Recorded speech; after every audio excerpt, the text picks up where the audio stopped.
दोस्तों, एक सवाल पूछता हूं, मौत के बाद क्या होता है? क्या तुम इसे सच में जानते हो? ना स्वर्ग, ना नर्क, ना भूत, ना आत्मा।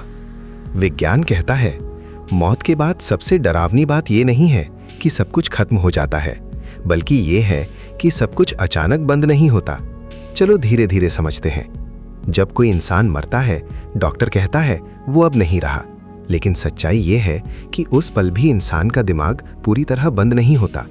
रिसर्च बताती है कि दिल रुकने के बाद भी दिमाग कुछ मिनटों तक काम करता रहता है। इसका मतलब जानते हो? तुम हिल नहीं सकते, आंखें नहीं खोल सकते, लेकिन तुम महसूस कर सकते हो कि तुम मर रहे हो। और यही है पहला डर। इसके बाद क्या होता है?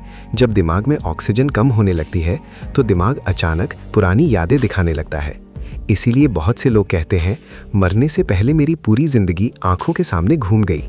ये कोई चमत्कार नहीं है, ये दिमाग की आखिरी कोशिश है खुद को बचाने की। अब आता है सबसे डरावना हिस्सा। जब इंसान पूरी तरह मर जाता है तब भी उसका शरीर ये नहीं जानता कि वो मर चुका है। शरीर की कोशिकाएं घंटों तक जिंदा रहती हैं, कुछ कोशिकाएं तो दिनों तक भी काम करती रहती हैं। इसका मतलब क्या हुआ? मौत कोई स्विच नहीं है जो एक बार में बंद हो जाए। मौत एक धीमी प्रक्रिया है जहां सब कुछ थोड़ा थोड़ा करके खत्म होता है। अब सवाल उठता है, चेतना कहाँ जाती है?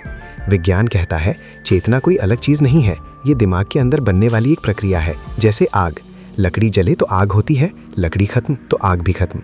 लेकिन यही सबसे बड़ा सवाल है, अगर चेतना सिर्फ दिमाग की देन है तो जन्म से पहले हम कहाँ थे? हमें कुछ याद क्यों नहीं? शायद उसी तरह मौत के बाद भी ना अंधेरा होता है, ना रोशनी, ना कोई एहसास। और बहुत से लोगों के लिए यही कुछ भी ना होना सबसे ज्यादा डरावना है, क्योंकि इंसान अंधेरे से नहीं डरता, इंसान डरता है अपने अस्तित्व के मिट जाने से। अब तुम बताओ, क्या मौत के बाद सब कुछ खत्म हो जाता है या फिर विज्ञान अभी भी पूरा सच नहीं जानता?